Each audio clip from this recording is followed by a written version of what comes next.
Halo semuanya, hari ini aku mau ngebahas tentang Kerajaan Singasari. Kalian tahu nggak sih sama Kerajaan Singasari? Familiar nggak sih sama Singasari? Kalau nggak tahu tentang Singasari, kalian tahu nggak sih kayak tokoh-tokohnya gitu? Pasti kan terkenal banget, kalian masa nggak tahu? Tokoh-tokoh Singasari tuh kayak ada Ken Arok, Ken Dedes. Familiar kan? Pernah denger nggak? Oke. Nah, kalian lagi ngapain? Lagi main kartu. Kamu lagi ngapain? Aku lagi mau jelasin tentang Singasari. Kalian mau ikut gak?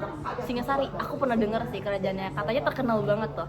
Emang apa sih balik ceritanya? Aku juga penasaran jujur. Singasari itu bener-bener kerajaan yang gede banget. Terus juga banyak cerita-ceritanya. Kalian mau denger nggak? Boleh, boleh. Udah tahu belum sama ceritanya? Tapi taunya cuma sedikit-sedikit, sisanya kayak awal-awalannya kenapa bisa Singasari itu ada gitu. Jujur gak, Ram? Oke. Gimana kalau kalian jadi kelompok aku aja? Kelompok. Ya, aku ada tugas. Kita disuruh bikin video tentang kerajaan gitu. Aku mau ngebahas tentang Singasari. Kalian mau nggak ikut menjadi kelompok aku? Tiba-tiba banget nih, tapi boleh deh. Boleh? Oke. Oke, perkenalkan semuanya. Saya dari kelompok yang terdiri dari saya sendiri, Jonathan. Ada Andi. kemudian ada Giovanna. dan juga Kira. Oke, jadi sebelumnya kita bakal let's talk about Kerajaan Singasari. Kalian tahu kan Singasari? Singasari itu awalnya namanya itu Tumapel, tahu? Kalian tahu nggak? Tumapel. Nggak pernah denger jujur. Nggak pernah ya. Jadi nama Tumapel itu nama sebelum dari Singasari. Namanya itu muncul dari Abad ke-12. emang ya? Gak tau. Aku juga nggak tahu mau nanya apa. Kamu ngomong sesuai. Oke, let's talk about Singasari.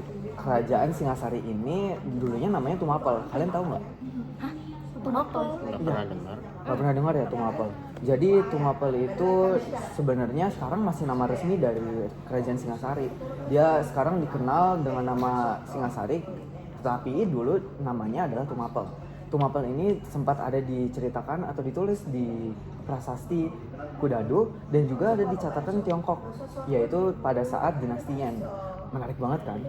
Kok bisa sampai Tiongkok gitu? Berarti dia investasi perdagangannya bisa sampai Tiongkok Iya, gitu bener-bener. Itu tuh bener-bener kayak kerajaan yang makmur banget, jaya banget, sampai bisa ke luar negeri gitu. Sampai kerajaan-kerajaan lain juga sangat tidak terlalu berani gitu dengan kerajaan Singasari. Sehebat itu kok kerajaannya segede Kalian, itu. kalian ada yang tahu nggak sama tokoh-tokoh di Singasari ini? Aku ada kenal sih satu raja, cuman aku lupa gitu namanya siapa. Namanya Ken Arok bukan? Ih, Ken Arok. Iya, ada tuh karakternya kayak di webtoon itu banyak oh, gitu. Iya, di webtoon ada yang namanya Ken Arok. Nah, Ken Arok ini sebenarnya raja pertama dari kerajaan Singasari ini. Penasaran nggak sih dibentukannya kayak gimana? Penasaran sih. Gimana kalau kita langsung datangkan saja Ken Aroknya? Emang bisa ya? Halo. Bisa dong. Salam mau lihat kenal nggak? semuanya. Boleh, boleh. Nama aku Satu, dua, tiga. Ken Arok. Silahkan Ken Arok. Aku adalah raja pertama Kerajaan Singasari. Aku nggak bisa lama-lama di sini ya, soalnya sibuk banget.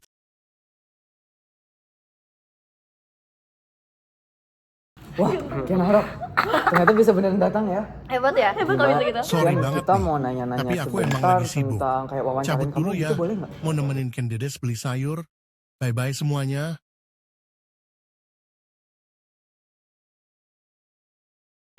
Yaudah, terima kasih deh Ken, udah bisa datang. Makasih banyak ya. Terima kasih. Bye-bye. Oke deh teman-teman, kalian main kartu aja dulu. Aku mau ngejelasin ke mereka ini tentang kerajaannya lebih lanjut. Terus kita gimana? Kalian research sendiri aja deh. Bisa sendiri? Gimana dong? Ya udah, bye-bye. Oke teman-teman, jadi aku bakal ngelanjutin lagi cerita dari kerajaan ini. Kalian makin penasaran kan? Oke, jadi Meanwhile, tuh kalian lihat orang itu yang di situ ninggalin kita tuh. Sekarang kita mau ngapain nih? Katanya kita lanjut main kartu aja. Mau main kartu. Ini telur mana nih? Taruh situ aja deh. Ya udah. Nah, mumpung tunggu tuh orang lama banget selesainya kayaknya. Udah kita lanjut aja dah. Nah, aku jalan ya. Ya ya dah. Ayo. Nah guys, sekarang kita masuk aja langsung ke kisah paling chaotic, paling dramatis, paling aneh yang ada di kerajaan ini. Siapa lagi kalau bukan Ken Arok. Ken Arok ini bener-bener orang yang gak jelas banget cerita alurnya. Bener banget Ken Arok itu orang yang tadi kita wawancarain. Tapi dia udah kabur duluan, jadi kita gak bisa wawancarain lebih lanjut deh. Nah, siap-siap ya, ceritanya ini bener-bener kayak game show atau drama di Indosiar yang biasanya tayang malam-malam gitu. Langsung aja kita lanjut ke ceritanya. Nah teman-teman, tadi kan kita udah tahu tentang Ken Arok kan ya. Kita bakalan aku bakalan ngejelasin tentang Ken Arok lebih lanjut lagi. Jadi Ken Arok ini lahirnya sekitar tahun 1182. Ayahnya itu seorang pembantu pejabat kerajaan bernama Gajah Para. Dan ibunya itu Ken Endok, cuman wanita desa biasa yang hidupnya dalam kemiskinan. Nah, karena nggak sanggup ngerawat, Ken Endok ini buang bayi Ken Arok ke area pemakaman. Serem banget gak sih? Tapi ya, ini tuh cuman awal dari kehidupan yang anehnya banget dari Ken Arok ini. Nah, Ken Arok ini untungnya ditemukan oleh pria bernama Lembong. Tapi Lembong ini ternyata bukan orang yang begitu baik. Dia ini pencuri sekaligus penjudi. Karena kasihan, dia angkat Ken Arok sebagai anaknya. Tapi karena tumbuh di lingkungan kayak gitu, Ken Arok jadi berandalan dong. Hobinya judi. Sayangnya dia tuh payah banget. Selalu kalah, utang numpuk, bikin Lembong emosi. Dan akhirnya ngusir Ken Arok dari rumah. Setelah terusir, Ken Arok ini jalan-jalan gak jelas sampai akhirnya ketemu sama orang baru. Namanya ini Bango Samparan. Mereka ngobrol dan Bangonya nanya asal-usul dari Ken Arok ini gimana.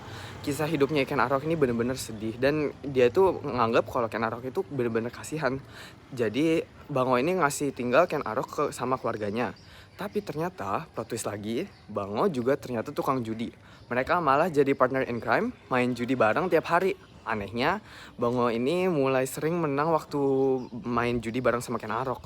Dia jadi mikir, wah ini anak bawa hoki banget. Saking sayangnya dia mulai perhatian ke Ken Arok dibandingkan ke anak-anaknya. Nah, ini bikin anak-anak Bango ini cemburu banget sama Ken Arok. Jadinya, anak-anaknya Bango ini ngusir Ken Arok tanpa sepengetahuan sama Bango. Lagi-lagi Ken Arok harus pergi dan berkelana. Tapi kali ini dia ketemu sama orang penting dalam hidupnya, yaitu Loh Gawe. Loh Gawe ini seorang Brahmana. Waktu ngobrol, Loh Gawe itu langsung ngerasa kalau Ken Arok ini nih punya potensi yang besar. Dia ngelatih Ken Arok supaya tobat dari kehidupan gelapnya. Dan bener aja, Ken Arok berubah. Setelah merasa cukup siap, Loh Gawe mengangkat Ken Arok menjadi bupati di Tumapel. FYI, Tumapel itu masih di bawah kekuasaan kerajaan Kediri. Jadi posisinya belum puncak banget. Tapi dari sinilah Ken Arok mulai naik daun dan bersiap ngambil alih tahta. Ih teman-teman, aku capek banget nyeritain semua ini. Kayaknya lebih baik kalau misalnya kita lanjutin ceritaannya ke teman-teman kita yang lagi di belakang main di kartu ini gak sih? Jadi gimana kalau Andi? Andi, kamu lanjutin cerita aku ya. Cerita apa nih? Singasari yang tadi, kamu lanjutin cerita aja. Hah, jadi Andi kena culik gitu? Ya, Oh no, Andi kita kena culik. Di, lanjut main kartu aja, ngapain? gak apa-apa, aku aja ngantin. Weh, oh yaudah deh. Yaudah deh. Bye-bye, Andi. Bye-bye. Bye-bye, semangat ya, aku yang mainin kamu ya. Makasih Andi. Oke. Ya padahal aku masih mau main kartu, cuma nggak apa-apa deh. Kita coba melanjutkan cerita tentang kerajaan Singasari. Selanjutnya, kita akan membahas lebih lanjut lagi tentang cerita seru ini. Selanjutnya kita akan ngebahas nih, apa aja sih gebrakan-gebrakan baru yang telah Ken Arok buat, dan juga apa yang terjadi sehingga bisanya tercipta atau berdirinya kerajaan Singasari di masa lampau Nusantara. Nah, pertama-tama teman-teman harus tahu dulu nih, kalau dulu sebelum jadi raja, Ken Arok itu merupakan seorang bupati di kerajaan Tumapel. Nah, tapi ada satu saat nih di mana ketika dia menjadi bupati, dia melihat ada satu cewek yang bener-bener cantik banget. Bener-bener merupakan seorang wanita yang sangat rupawan. Nah, Ken Arok tuh suka gitu kan sama perempuan yang rupawan. Akhirnya, dia mulai untuk menggali informasi-informasi terkait perempuan ini. Dan ditemukan informasi bahwa perempuan ini bernama Ken Dedes. Cuma sayangnya ternyata Ken Dedes ini tuh udah taken, udah memiliki pasangan lah. Dan pasangannya itu adalah Tunggul Ametung. Nah, siapa sih emangnya Tunggul Ametung ini? Kenapa tiba-tiba ada muncul namanya dia? Nah, jadi ternyata Tunggul Ametung itu merupakan seorang akuwu atau pemimpin dari kerajaan Tumapel. Nah, tapi pada saat itu tuh Ken Arok kan bener-bener naksir banget gitu kan sama si Ken Dedes. Akhirnya si Ken Arok itu bener-bener mau merebut, bener-bener mau mengambil Ken Dedes dari Tunggul Ametung dan juga mengambil alih kekuasaan Tunggul Ametung di kerajaan Tumapel. Nah, kalau kita lihat dari niat-niatnya emang jahat banget gak sih? Nah, tapi kita lihat dulu nih gimana sih caranya si Ken Arok ini bisa mendapatkan apa yang ingin dia capai ini. Nah, pada saat itu si Ken Arok itu ternyata ada mesen satu keris nih dari seorang empu legendaris yaitu Empu Gandring. Nah, cuma nggak tahu ya pada saat itu si Ken Arok ini disuruh bayar atau gimana, akhirnya si Ken Arok malah ngebunuh Empu Gandring menggunakan keris yang telah dibuatnya. Lalu keris yang sama juga dipakai untuk ngebunuh si Tunggul Ametung. Nah, kalau kita dengar kayaknya ini jahat banget gak sih si Ken Arok ini? Nah, tapi Ken Arok ini tuh pintar dan juga licik. Akhirnya dia menyalahkan orang lain supaya kasus ini itu terasa bukan dia pelakunya, benar-benar pelakunya orang tersebut. Nah, setelah Tunggul Ametung mati, akhirnya posisi pemimpin di Tumapel itu kosong. Nah, tapi pada saat itu kaum Brahmana itu sangat percaya kepada Ken Arok, dan pada akhirnya mereka menaikkan jabatan Ken Arok untuk menjadi aku atau pemimpin dari kerajaan Tumapel. Cuma nggak tahu ya si Ken Arok ini orangnya nggak bersyukuran atau gimana. Akhirnya dia tuh masih nggak puas dengan jabatan atau apa yang dia capai sekarang. Akhirnya dia masih berambisi untuk mendapatkan kekuasaan dari kerajaan sebelah, yaitu kerajaan Kediri. Nah, cuma pada saat itu kerajaan Kediri itu kondisinya lagi kacau banget ini, karena pada saat itu rajanya yaitu Kertajaya itu membuat satu aturan yang sangat merugikan kaum Brahmana, yang dimana Kertajaya itu memaksa kaum Brahmana untuk tunduk kepada si Kertajaya ini. Ya tentu aja si para Brahmana ini nggak mau dong. Nah, si Ken Arok yang ngelihat kesempatan emas ini langsung beraksi. Dia tuh bener-bener dia langsung mengumpulkan dukungan dari para Brahmana untuk menyerang si Kertajaya ini. Dan pada akhirnya ada pertempuran gentar yang dilaksanakan dan dipimpin oleh si Ken Arok pada tahun 1222 untuk melawan si Kertajaya. Dan hasilnya apa? Hasilnya Kertajaya akhirnya kalah. Dan pada saat itu para Brahmana langsung mengangkat Ken Arok menjadi raja dari kerajaan Kediri. Benar-benar suatu pencapaian yang sangat jauh ya dari suatu kesempatan emas yang benar-benar kebetulan terjadi. Nah, saat itu itulah pertama kali munculnya kerajaan Singasari.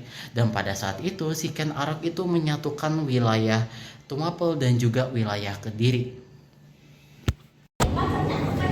Aku mau ke WC bentar nih, gimana kalau kita titip HP bentar? Cir, titip HP bentar dong, aku mau ke WC. Cuma jangan lanjutin materiku ya, masih banyak soalnya. Lama guys kalau nunggu Andi, jadi mending aku lanjutin aja biar nanti penutupannya Gio yang tutupin. Ternyata guys, dan Dedes pas dimintain sama Ken Arok itu udah hamil duluan sama Tunggul Ametung, dan dia tuh punya anak namanya Anusapati. Nah, pas Anusapati ini udah dewasa, dia tuh mengetahui kalau ternyata ayah kandungnya itu dibunuh sama Ken Arok. Jadi dia nggak terima, dan dia balas dendam dan dia bunuh Ken Arok, dan dia menjadi raja selama 21 tahun. Nah, ternyata Tojaya, anaknya Ken Arok dari selirnya yang namanya Ken Umang, itu juga nggak terima. Jadi dia balas dendam juga dan dia bunuh Anusapati, dan dia menjadi raja selama beberapa bulan. Nah, dia itu nggak bertahan lama karena dia diserang sama Ranggawuni, anaknya Anusapati. Sebenarnya Tojaya itu sempat kabur, tapi tetap aja pada akhirnya dia itu kena tombak sama pengikutnya Ranggawuni, dan Ranggawuni menjadi raja selama 20 tahun. Di bawah pemerintahannya, Singasari itu menjadi semakin stabil, terutama di bidang pertanian sama di bidang perdagangan. Terus dia tuh juga bangun pelabuhan di Sungai Brantas dekat Mojokerto yang kini dikenal sebagai Canggu. Puncak kejayaannya itu tuh terjadi di masa anaknya Ranggawuni, yaitu Kartanegara. Dia memimpin selama 24 tahun. Di bawah pemerintahannya, kekuatan Laut Singasari itu semakin ngeri dan semakin disegani sama kerajaan-kerajaan lain di Asia Tenggara. Oke guys, sisa penutupan dan aku mau kasih ke Gio. Gio. Hah? Kamu penutupan ya? Lah ngapain kok aku penutupannya? Nggak mau. Aduh, udah nggak apa-apa. Tadi disuruh Andi. Hah? Tumben Andi nyuruh-nyuruh. Oh ya udah deh. Oke. Halo teman-teman, perkenalkan aku Giovanna yang akan menjelaskan penutupan dari kisah Singasari ini. Halo teman-teman, saya Giovanna yang akan mengakhiri penutupan dari kerajaan Singasari ini. Nah, kan tadi teman saya yang namanya Andi gitu ya, kasih saya jadi penutupan, jadi ya udahlah mungkin kasih gitu lah. Tapi gak apa-apa, saya akan melanjut penutupan ini karena ya ceritanya cukup menarik ya. Kenapa bisa sampai Singasari itu runtuh? Siapa yang bikin runtuh? Nah, tapi juga ada satu kerajaan yang mendatangi Singasari. Kerajaan siapakah itu? Kerajaan itu adalah Mongolia. Mongolia. Pasti kalian pada sering dengar kan? Ya, kayak Mongolia ini sering banget datang ke berbagai kerajaan-kerajaan yang terkenal. Kalian bisa lihat kayak Vietnam yang ada di Champa. Ya, Vietnam tuh sebenarnya sering banget, waktu tuh juga pernah diubek-ubek gitu ya, dikelahi-kelahi gitu sama Sriwijaya waktu saya lihat. Lalu juga sekarang ada Mongol. Nah, tapi rupanya Vietnam ini juga dibagi menjadi 2 tempat. Jadi hanya satu tempat aja, yaitu Champa yang berhasil Mongol bikin tunduk. Sisanya ya nggak berhasil lah. Nah, tapi walaupun Champa dibikin tunduk, tidak sepenuhnya tunduk. Jadi kayak tidak diambil alih oleh Mongol, tapi hanya menjadi mungkin fasal kerajaan aja kali ya. Nah, habis itu juga ada Korea, walaupun ada Cina sih, cuman Cina nggak berhasil bikin tunduk karena Cina langsung berhasil balik nyerang Mongol, tapi tidak berhasil. Nah, lalu ada Rusia bagian barat, bagian Eropa tuh, gila banget. Nah, kita bisa lihat seberapa hebatnya Mongolia ini. Sebenarnya banyak banget negara lain yang dijajah sama Mongol, cuman kita nggak usah bahas itu karena tujuan utama kita adalah untuk ngebahas kerajaan Singasari ini. Nah, tapi rupanya Mongolia sempat datang ke Indonesia untuk sesuatu. Nah, apa itu? Nah, kita akan menjelasin hal ini karena ini hal yang salah satu paling penting. Mongolia datang ke Indonesia. Nah, Mongol datang ke Indonesia, tepatnya ke Singasari. Kenapa bisa tiba-tiba datang ke Singasari? Jauh banget tuh kan, dari Mongol datang ke Singasari kayak dari Sabang sampai Merauke gitu lah. Nah, tapi rupanya Singasari sempat menolak urusan diplomatik ke Mongolia. Kok bisa nolak? Kan Mongol kerajanya besar banget. Nah, karena itu Mongolia tuh sempat mengirim utusannya ke Singasari. Tapi ya Singasari nolak, kayak ngapain gua urusan diplomatik. Nah, tapi urusan diplomatik ini yaitu Mongolia menginginkan Singasari menjadi vasal kerajaan dari Mongolia tersebut. Aduh, kayak space ini nggak bagus banget ya, kayak terang banget gitu. Udah tutup gitu. Wait kali ya guys, ganti tempat dulu. Tapi fun fact-nya, kalian harus tahu apa sih itu vasal kerajaan. Sebelum kita membahas apa sih itu vasal kerajaan, oke, kita jelasin aja dulu lah. Itu penting banget karena itu yang ditolak sama Singasari. Vasal kerajaan itu dimana kamu membayar upeti tiap tahunnya, terus kamu ngebantu kerajaan ini, negara ini, ya lebih tepatnya ya, negara ini untuk berperang setiap saat. Jadi Singasari harus bantu Mongolia tiap perang tiap saat, harus tunduk secara politik. Terus ya mungkin itu aja sih ya, karena mungkin banyak hal lain lagi, cuman saya tidak memperjelas saja karena saya malas ya. Tapi nggak apa-apa, kita akan menjelaskan kita akan melanjutkan cerita kita kenapa si Singasari ini nolak. Nah, Singasari itu waktu itu saya udah dijelasin sama teman saya kalau Singasari itu udah kuat banget di perdagangan, terus semua di perikanan, semuanya bagus banget. Tapi ya gitulah, Singasari menolak karena kayak kerajaan gue kan sudah bagus, ngapain gue gabung sama kerajaan lain, kayak gitu. Singasari yang sangat gak mau, dia langsung menghina Mongolia dengan cara memotong salah satu utusannya punya telinga. Abis itu banyak banget lah ini potong. Utusannya punya telinga lalu dikirim balik ke Mongol dengan keadaan yang sangat luka berat. Karena itu Mongol pun langsung marah besar, kayak berjanji untuk balas dendam. Nah, tapi saya kasih tahu dulu, waktu itu orangnya tuh dari dinasti Yuan, yaitu namanya Kublai Khan. Nah, karena itu Kublai Khan sangat marah banget dan mereka datang ke Mongol. Karena itu Singasari pun yang saat itu dalam keadaan yang rupanya tidak baik-baik saja. Jadi rupanya saat Mongol datang kayak cuk. Nah, itu Singasari sudah ada perubahan tahta. Ya, kok bisa ada perubahan tahta? Kok bisa tiba-tiba banget? Nah, Mongol pun nggak tahu hal tersebut. Ya nggak tahu aja, kayak bayangin kalian datang, terus negaranya itu sudah perubahannya banyak banget gitu loh. Karena kan ya Mongol ke Singasari jauh lah ya. Nah, karena itu kok bisa ada perubahan apa sih memangnya? Rupanya Raja Kertajaya itu sudah dibunuh oleh Jayakatwa, salah satu bangsawan dari Kediri. Dia bupati gitu lah.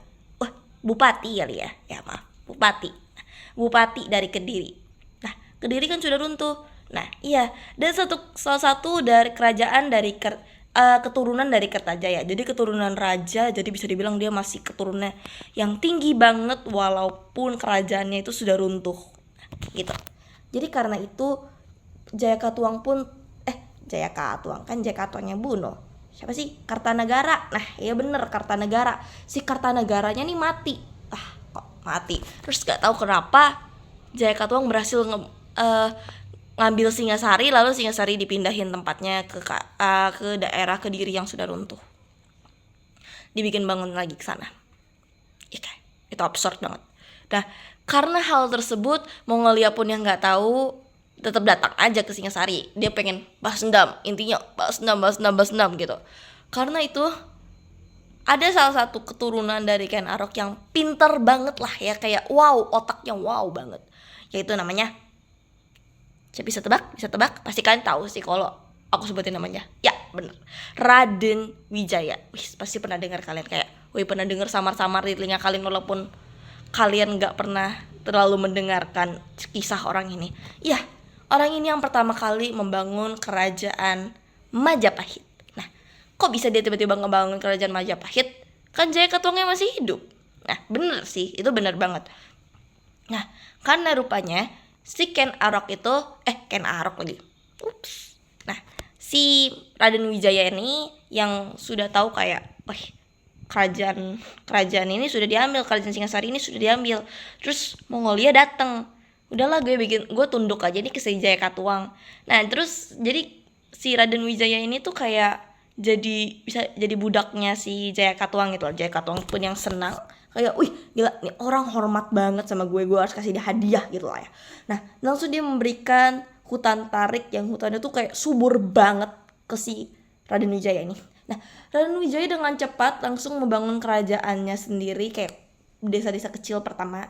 Karena kayak kamu kan gak bisa langsung bikin kerajaan besar, pasti langsung bikinnya kerajaan kecil-kecil dulu. Lalu juga ngumpulin orang gitu lah. Dan dia berhasil menarik orang dari Kediri maupun dari Singasari. Nah, mulai itu dia bangun Majapahit, panggil orang. Terus juga subur banget kan ya. Nah, karena itu orang-orang pun senang dan tinggal di Majapahit untuk sementara waktu. Nah, saya tidak akan menjelaskan secara lengkap kerajaan Majapahit karena tujuan utama saya yaitu kerajaan Singasari ini ya guys ya. Nah, karena itu sangat Mongolia datang. Si Raden Wijaya ini langsung aja kayak bilang, dia ini penerus dari Singasari.